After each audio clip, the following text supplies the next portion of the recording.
talked about earlier, the overview. On page, content, architecture, off page, all the things I said. Here, search behavior. Thank you for the update.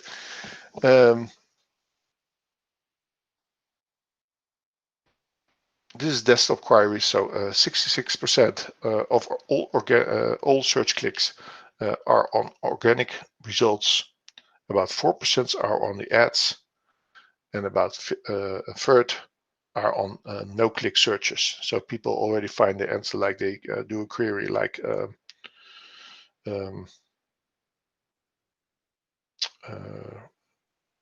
from inch to centimeters, or how many inches are 100 centimeters, and Google provides them by one kind of calculator they have already the answer, so they don't have to click to a calculator page itself. Okay, talk about keyword research.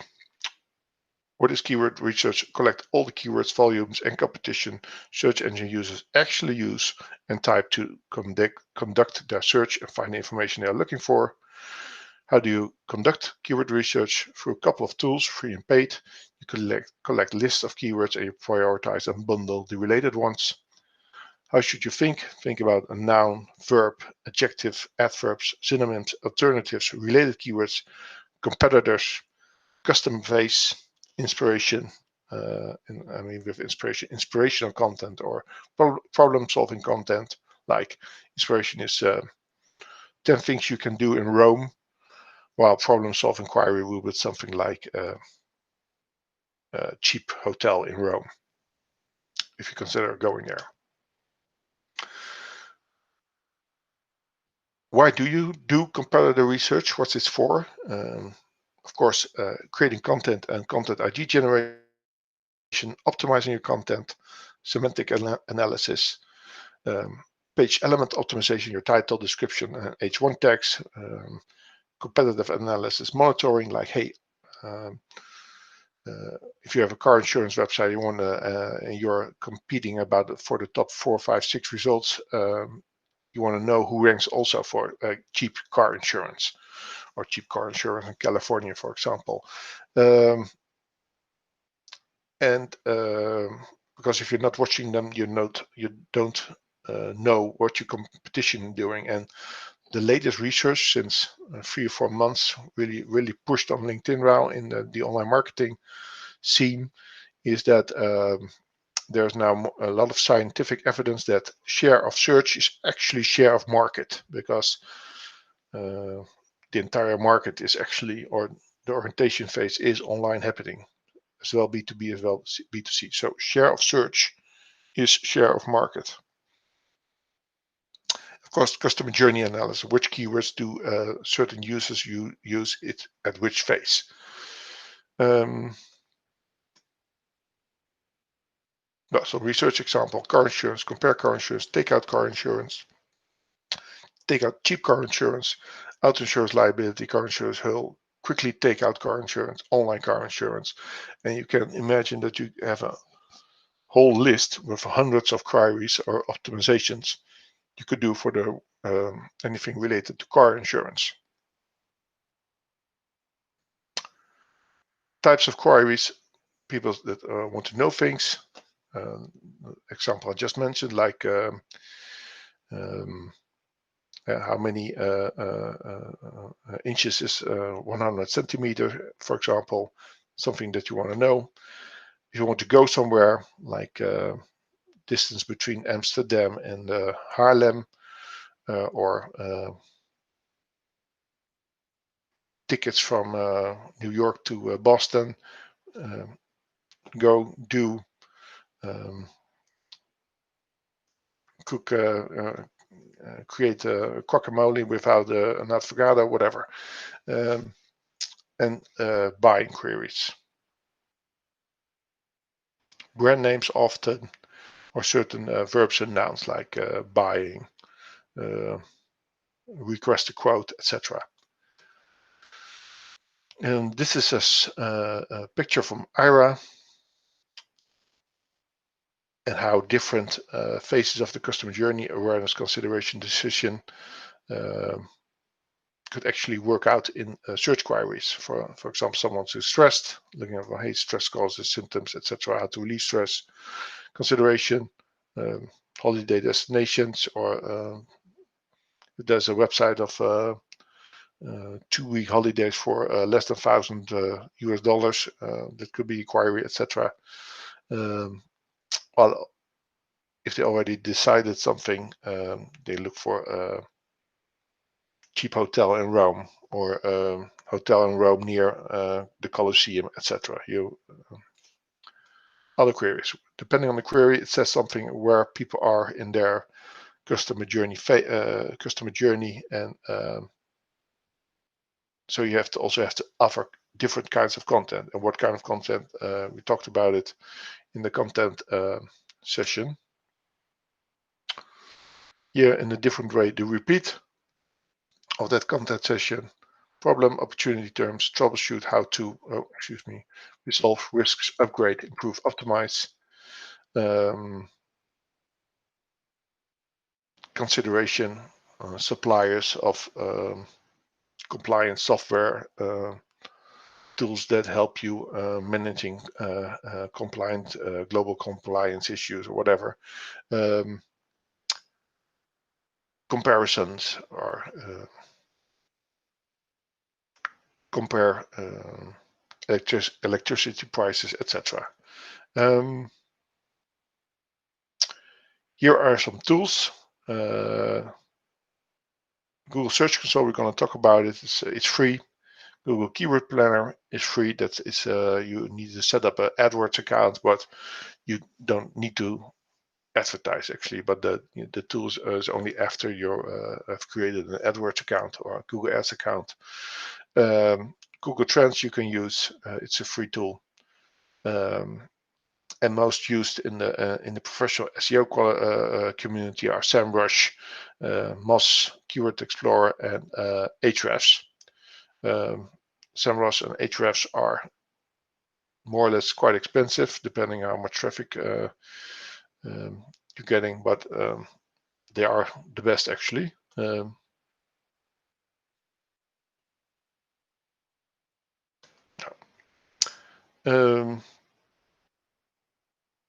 Website speed is a user experience factor, and because it's a user experience factor, it's also a ranking factor and also a conversion rate optimization factor. So 47% of consumers expect their web page to load in 7 seconds or less, and that's quite fast, I can tell you. And 1 second delay results in 7% less conversion rate. And so you have to take from, say, if your conversion rate is now 10%, and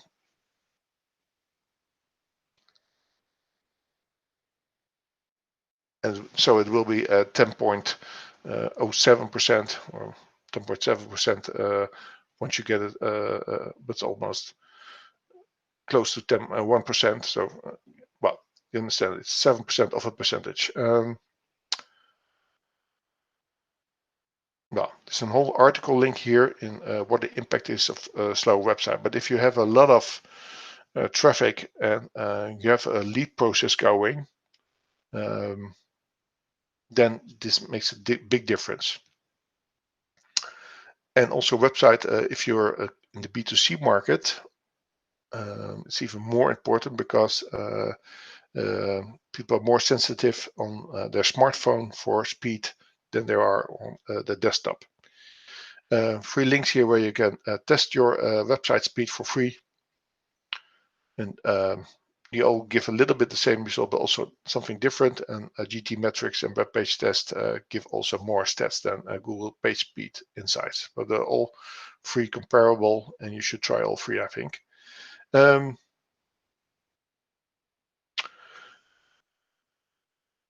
In May this year, Google came up with a more expansive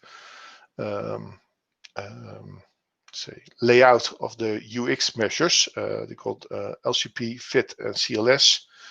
This is to do with how fast your content loads, the consistency of your layout, And for fit, I forgot. Let's go there.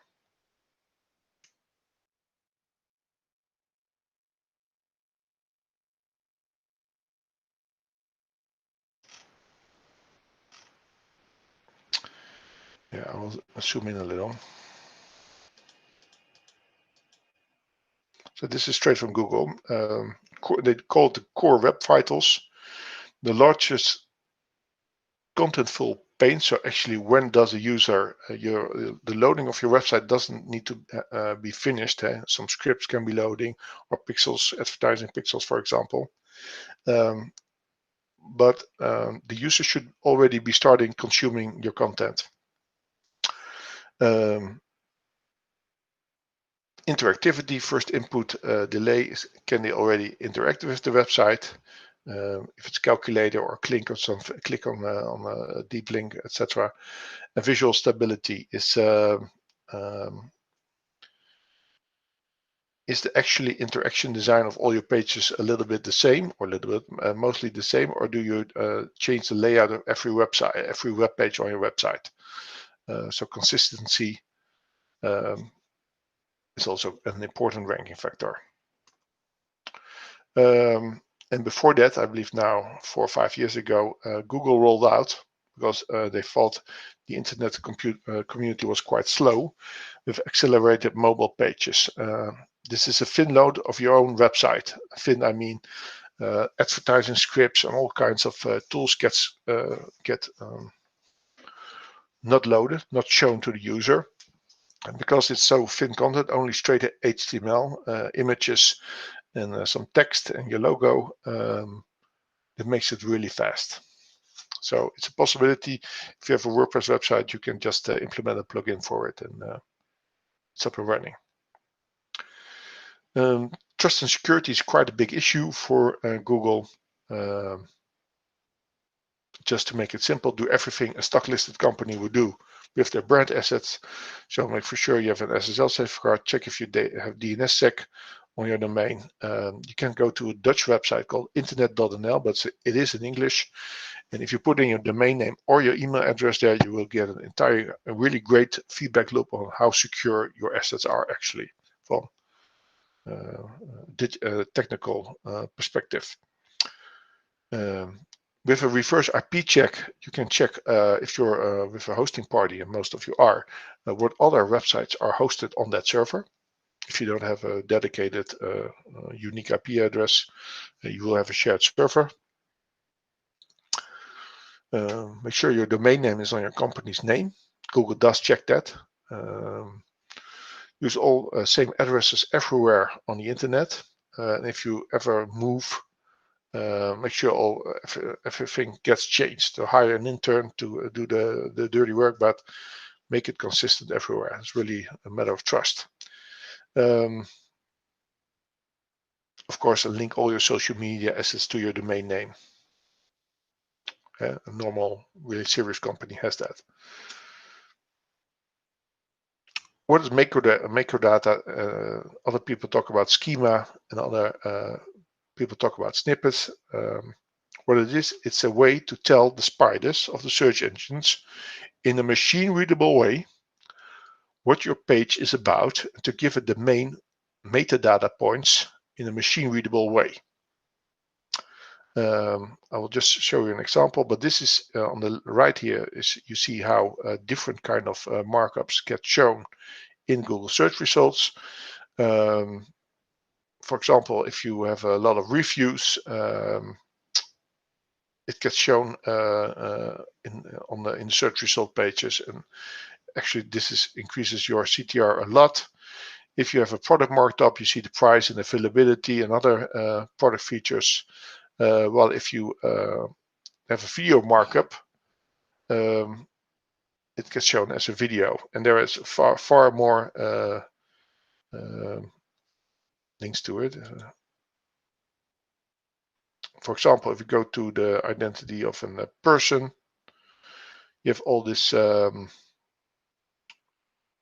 fields, postal address, if they have URL, contact point, date, place, text, email address, family name, gender type, so all kind of metadata. And another example would be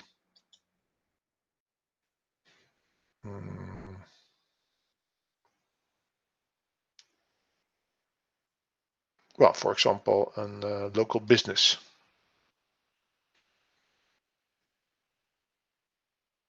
Opening hours. So that's why if you put in, hey, this is on this, you do this per page, the microdata,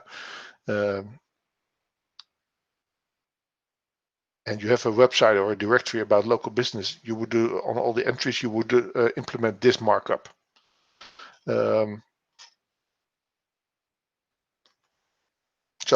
for all kinds of, let's say, topics or things, you have this markup, and it's really important that you implement it because Google uses it a lot. Other technical elements to make sure most content management systems have this taken care of, or you just have to download a plugin if you have a WordPress website, but it's robots.txt. This is a file in root that instructs spiders, and also you can block certain areas of your website from spiders, for example, a login area. Sitemap.xml, this is a file that tells spiders the place where they can find all the pages on your website. So it's actually a table of content of your website, and you need it for Google Search Console. You need a canonical tag on your unique pages, and most of that will be unique. And this says to spiders, this is the original article. Any copy anywhere, both on your own website as on the internet somewhere else, is a duplicate. And if you have the first index of an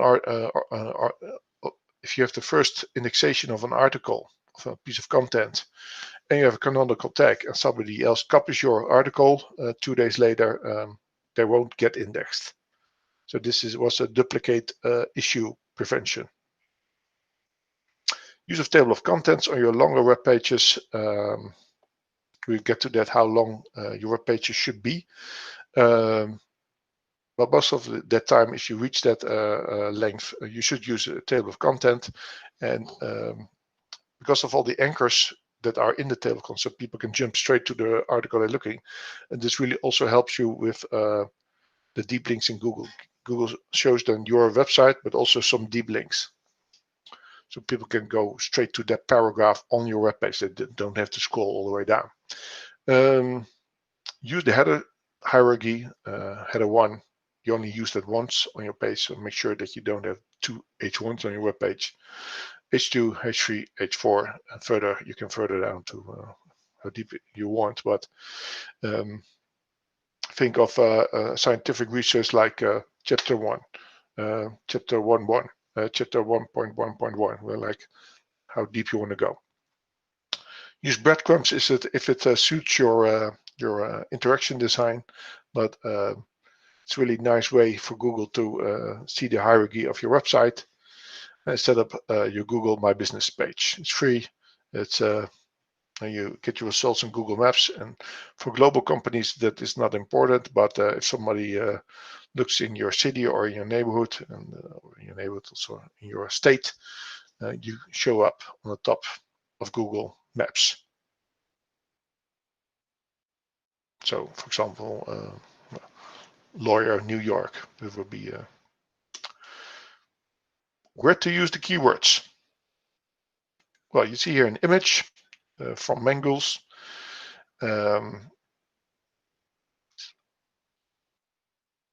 And you see 3 blue areas.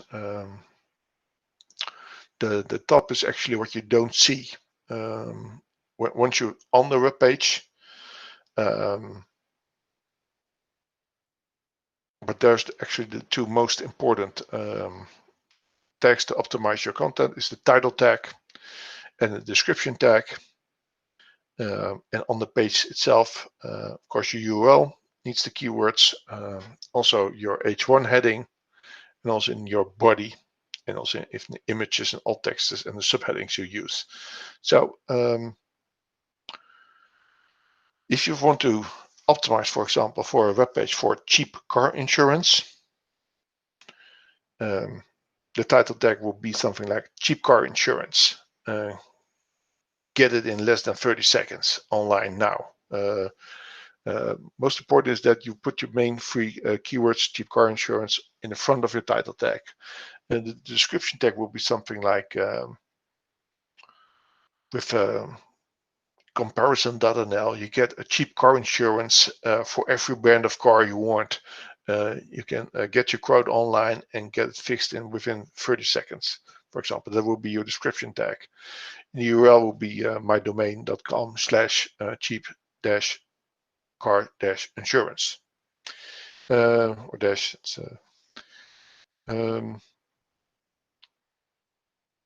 in H1 would be something like cheap car insurance, get the best online now, like some variation. In the body, in the article itself, you would use it quite regular, but not really stuffed, in about 2%. Certainly not more than 2.5%, because then it gets a little bit stuffy. And if you do it 1%, that's also nice. But if you see 2% is a nice. You'll see it for yourself if you start writing a copy for SEO, or optimize your existing copy for SEO. That's even better. Do it at the beginning or the end of a paragraph. Not every time, but do it sometimes bold and sometimes italic, the main keywords. Also images. So if you upload a phone image from your phone, don't use the normal title like DSC_123ABVV, but just rename the image like cheap-car-insurance.jpg, for example. And also, if you can add an alt tag, also using the alt tag your keywords. And the alt tag is really important for Google image search, and a lot of people use that. Use alternative synonyms, variations, and plurals of cheap. So cheap car insurance, low cost car insurance, get low cost car insurance online, cheap auto insurance, cheap vehicle insurance, cheap truck insurance, whatever you can think for yourself. So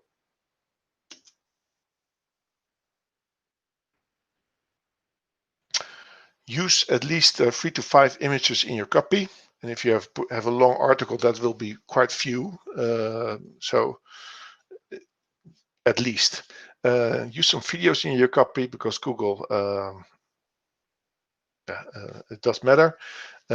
Use some outgoing links in your copy to on topic, high authority content. So that could be even a competitor. Like if you're starting out with a new website, or you don't have built a lot of authority yet, and we talk again about a page for cheap car insurance, and I'm somewhere in down result 60 or something, so really actually nobody sees me. It doesn't hurt me, actually it helps me if I link out to the top 3, 4 results, like places where you can get cheap car insurance. Only this thing you will see up from place 50 to 25. Considering you have good content for this highly competitive keyword, cheap car insurance. But you get my drift. How I use it, mostly I do it with non-competitive websites, but with high authorities. On topic, but not direct competitors. SEMrush, one of the large SEO tools I mentioned earlier, published February this year. They did the research, and March was the publication, on their immense database. And what they found out is, here are the main results. Long reads of 3,000 plus words get 3 times more traffic, 4 times more shares, and 3.5 times more backlinks than articles on average length. Shorter articles, this is your day-to-day blog post, have 0 shares on average. I mean, we only see most of the time the really existing brands that get the shares, but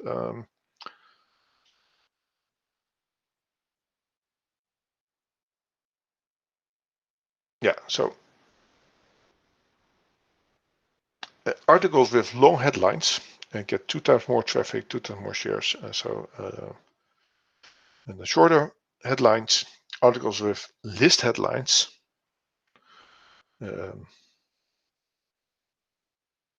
get 2 times more traffic than 2 times more social shares than other types, followed by how-to. 36% of articles of H2 plus H3 tags have higher performance in terms of traffic shares and backlinks. And articles with lists per 500 words compared to articles with no lists get 4 times more traffic and 2 times more social shares. If you start to watch this research, or you start to keep it in top of mind while you're browsing the internet, especially the last one, the lists per 500 words, 5 lists per 500 words, so actually 1 list per 100 words. And if you have done some writing, you know 100 words. That's in your standard 12 points Word. If you use it, Microsoft Word, it's half a page or even less, a third a page. So actually, my rule of thumb, in every paragraph, use a list. And lists are just bullet points or 1, 2, a list. And I see it a lot. And long read, you think, well, how can I write a long read about any, for example, red dresses if you're in fashion? Or you can think about, well, I'm not going to write about red dresses. That red dresses is your main topic, but you think you can about the history, how the color of red was made through the centuries from the Roman time on, and what is the meaning of the color red, and what more do we have with red? Which animals have red in their skin or feathers? What does it mean in nature that something has the color red? Is that fable like you have a blue suit, a white shirt, and a red tie? Does that still matter, etc.? So you go expensive on the topic of red, and then you can get to 3,000 words. Believe me. Link building, the anatomy of a link. Link building is the process of acquiring hyperlinks from other websites to your own. It's a popularity contest. I already told this in the beginning. You have actually 2 things on the link itself, and the anchor text, that's the visible clickable text of the link. Also quite important, you want to have a lot of changes. You want a balanced, like say if you have 1,000 links to your page, to your website, excuse me, if they would go all to your homepage, people, there would be a red flag by Google, like, hey, this is strange. So you have to have a natural division between a homepage links and deep links to relevant articles. Furthermore, a lot of change of the anchor text of content. For example, if your domain is say mcdonalds.com,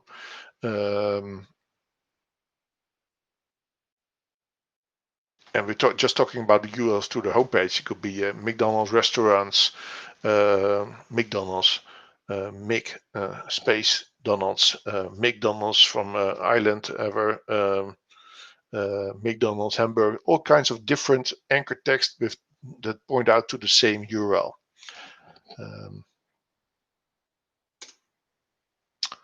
the periodic table of link building and acquisition. I found it on indigodigital.com, and I hope you can see it, but I'm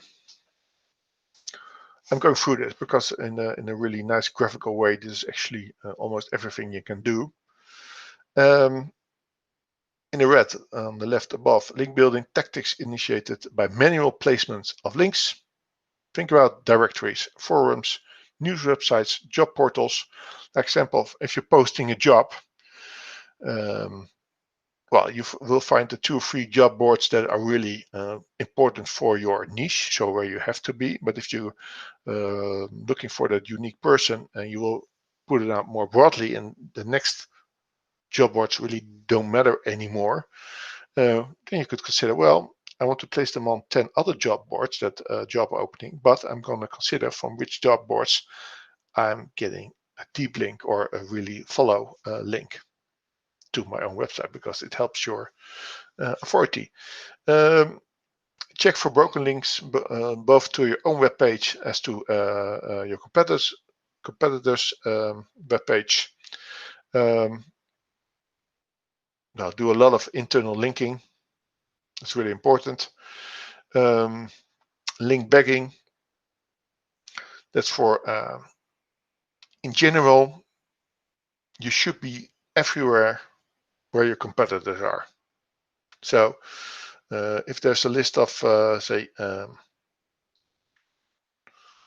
the top 10 apps about car insurance, and you get up into the market with an app about car insurance, well, just ask the webmaster, well, can you update the post because we have a really relevant product, it's unique and whatever. It's a lot of hassle. Scholarships, editorials, paid blogging, there's also guest writing, text links. You can just request it. Doesn't work really well, but if you sometimes you succeed. Working with your partners or your suppliers, ask them, hey, we do business. I want to mention it, that you mentioned on your website with a link.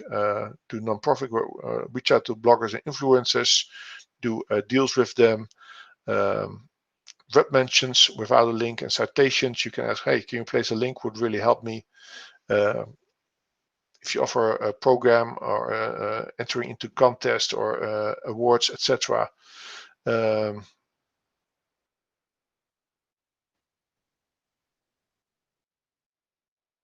Yeah, of course, authorship and interactive content. All valuable ways. What is a good link? The perfect link is from a high authority topical website. For example, if you are working in fashion, well, a link in article from Vogue and Cosmopolitan, that would do the trick. Or if you're in the financial world, a link from the New York Times and Bloomberg would do the trick. That's high authority topical. The web page concerns the deep link, so both sources target web page are on the same topic. Bloomberg is a wide area of financial news, and if you just do something with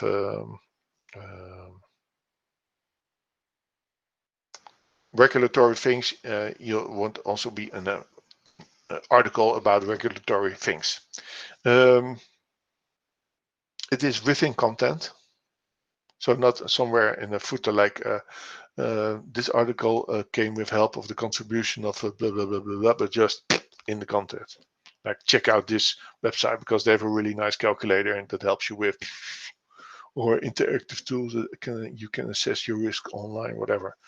It has the right anchor text. The right anchor text in this case is the keywords in the anchor text where you are optimizing your web page for. For example, interactive risk assessment tool. That were the keywords you were optimizing for. the perfect link from the higher authority top would also have that 4 keywords in their anchor text. No follow links. No follow links have a rel no follow tag in the HTML to their URL. This means that the webmaster instructed Google and other spiders not to pass any PageRank link used to this link. In the old days, blogs, forums, guest posts, comments, editor, and wiki page, US, it got all spammed. That's why Google introduced the no follow tag, so they could push the spam down, and people or webmasters of those blogs, forums, guest posts, wiki page, etc., did implement it. So if you ever buy links or negotiate links or say it's indexable HTML and it's a do follow link. What are bad links? Pills, porn, and casinos. Too many outgoing links on a page. Spammy overabundance of ads. Poorly written content, like for example by machine. Well, machine of course gets more sophisticated, but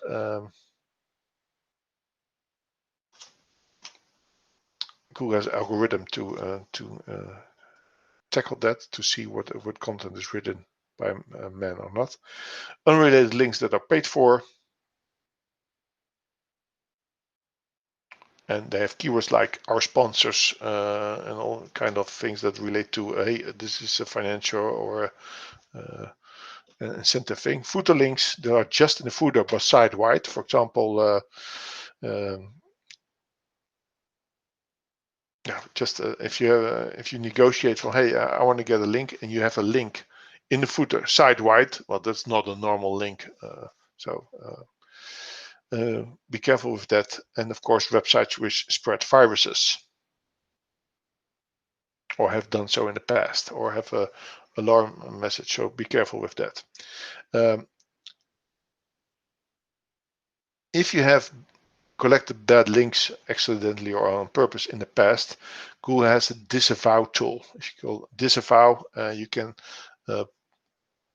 fill in the form and you can say, well, this don't consider this link to my webpage because I did ask for it and it's not good for my reputation. Disavow. Getting started with link building in general.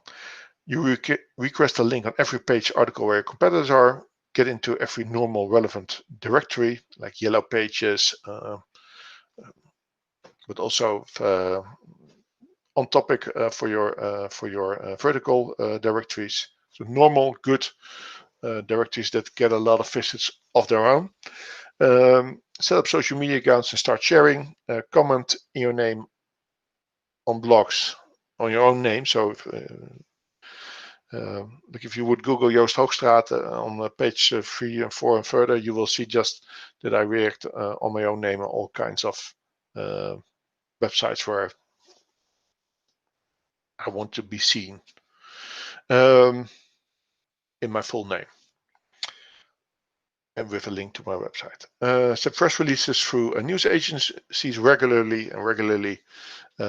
Somewhere in the earlier sessions, there were a list of things you can do.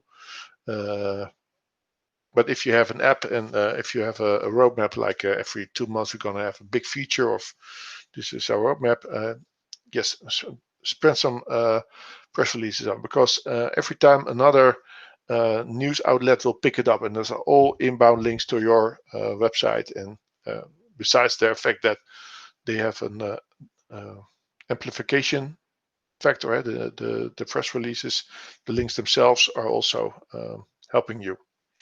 Get press coverage. That's really a good PR activity.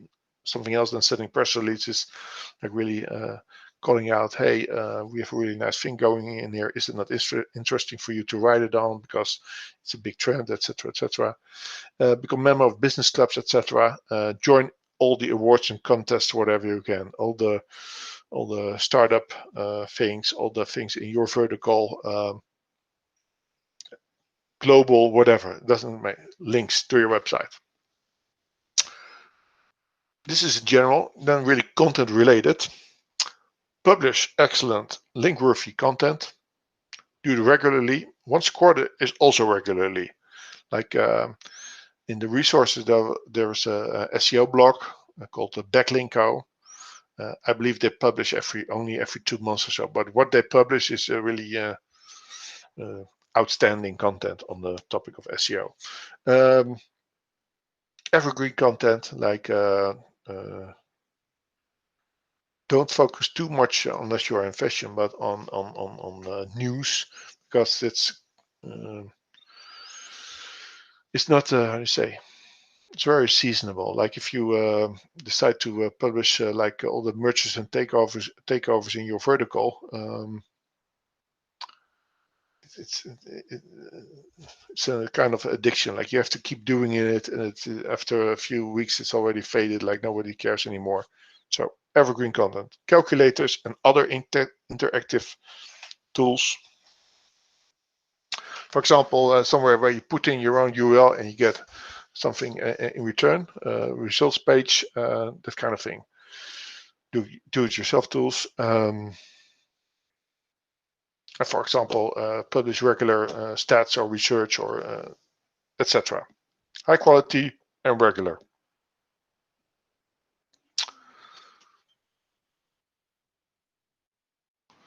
Then Google Search Console.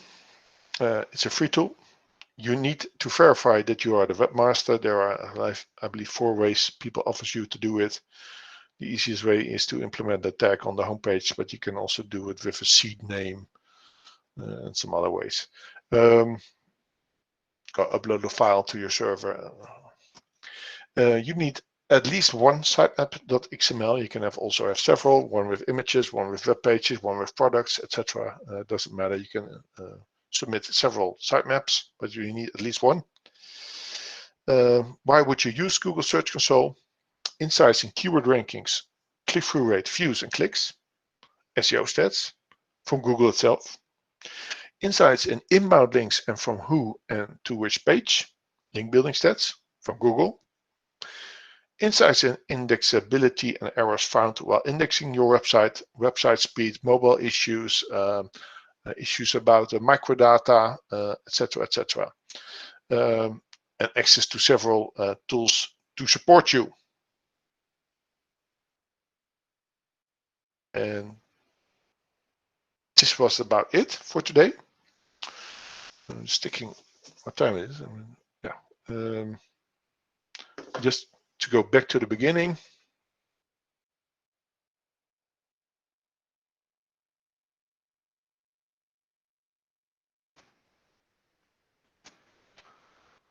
Overview, 2 areas, everything on your page and everything off your page.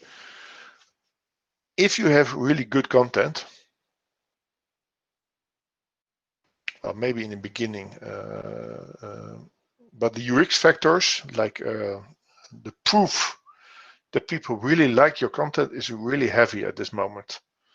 And Google has every 4 months update, and once a year a really big one, so they change the rankings. But good interactive content that stands the test of time works, and with a good interaction and usability, you will do quite fine. And yeah, SEO stats we talked about, search behavior, keyword research.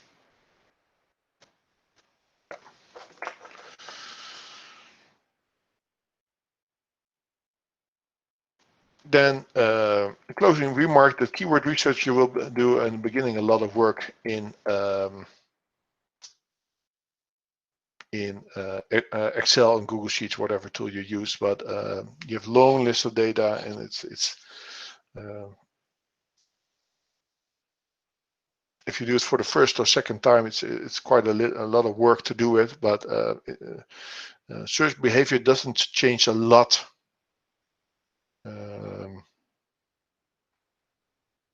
in time. of course, the volumes change, seasonality and the trends, but it's not like something that you can throw away after a year. You can use it for several years, and by monitoring your position and your search volumes, you will see the large trends. So